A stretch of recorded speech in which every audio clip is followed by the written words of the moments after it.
Qəlbləri birləşdirən və istedadlara yol açan Dost İnklüziv Yaradıcılıq Mərkəzi minlərlə insan üçün ümid ünvanıdır. Bu ünvanın sakinlərindən biri isə Masallı rayonundan olan Abdulbağı Abdullayevdir. O yeni bir sənət öyrənmək və gələcəyini qurmaq üçün mərkəzə müraciət edib.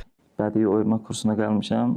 Bədii oyma öyrənmək üçün, sırlarını öyrənməkdən sonra öyrənirik. İnşallah bunu bitirəndən sonra rayona gedəcəm, orada öz əməlxanamı açacam, öz işimi quracam. Peşiyə gələndən mən evdə olurdum, müalicələr alırdım, yəni heç yerə getmirdim, özümə çox qapanmışdım. Sadəcə bura məni çox dəyişdirdi. Cənubi Qafqazın ən böyük mərkəzinə çevrilən bu məkanda əlilliyi olan şəxslər, şəhid ailələrinin üzvləri, valideyn himayəsindən məhrum uşaqlar və digər həssas əhali qruplarına aid şəxslər yaradıcılığın sehrini kəşf edirlər. Əvvəl hansı işlə məşğul idiniz? Əvvəllər Qubada rəssamlıqla məşğul idim. Bura gəldim ki, özlərimdə daha da yaxşı işləyim. Və burada təklif elədilər ki, dulusçuluq da var. Burada müraciət edə bilərəm. Gəldim, bu da nəticə. Bu mərkəzdə olmaq sənə nə qazandırır? Çox şey qazandırır.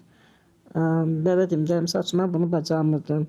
Gəldim, burada sıfırdan öyrəndim keramika üzərində işləməyi. Texnikasını bilmirdim, burada öyrəndim. Hər gülümsəyən üz, hər əl işi bir qələbə hekayəsidir.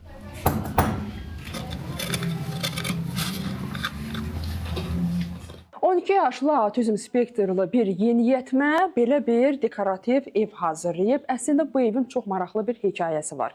Deməli, yeniyetmə evin içərisinə əşyaları da yerləşdirib, insanları da evin çöl hissəsini demək olar ki, hər tərəfdən bağlayıb. Hətta qoruyucu simvol olan köpək balığı da yerləşdirib. Bu da onu demək istəyir ki, evin sirri evdə qalmalıdır. Cari il ərzində həssas kateqoriyadan olan 261 yeni benefisiar mərkəz və filiallara qəbul olunub. Dost İnklüziv və Yaradıcılıq Mərkəzi artıq beynəlxalq səviyyədə də tanınır. Mərkəzin benefisiarlarının əl işləri kifayət qədər xarici ölkələrdə keçirilən sərgilərdə də nümayiş olunub. 4 ildir ki, keramika sahəsi üzrə təlimçi kimi çalışıram. Yəni, burada biz benefisiarlarımıza istər onların keramika haqqında məlumatları oldu, olmadı, sıfırdan olaraq bilikləri onlara öyrədirik. Burada proses 2 istiqamət üzrə gedir.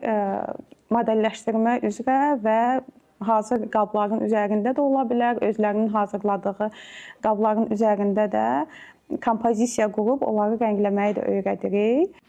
Bugünədək 900 nəfərdən çox vətəndaş xidmətlərdən yararlanıb. Hazırda mərkəz onun filiallarında 5 həssas kateqoriyadan 281 nəfər 14 yaradıcılıq istiqaməti üzrə bacarıqlarını inkişaf etdirir.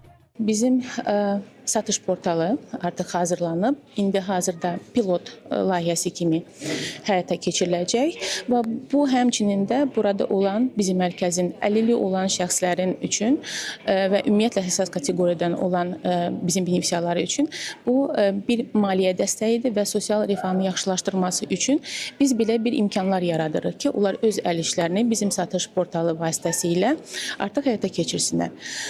Və bu yaxınlarda Cənab Prezident tərəfindən imzalanan bir sərəncama əsasən onların vergiləri cəmi 2% olacaq və bu da bir növ onlara bir dəstək olacaq. Məqsəd həssas kateqoriyadan olan şəxslərin sosial adaptasiyasını təmin etmək və onların cəmiyyətə inteqrasiyasını gücləndirməkdir. Bu istiqamətdə artıq bir sıra önəmli tədbirlər həyata keçirilib. Bu fəaliyyət yalnız bir mərkəzin uğuru deyil, Azərbaycanın inklüziv yaradıcılıq modelinin dünyaya nümunə kimi təqdim olunmasıdır. Şahnun Qasımova, Elvin Qəhrəmanov, ATV Xəbər.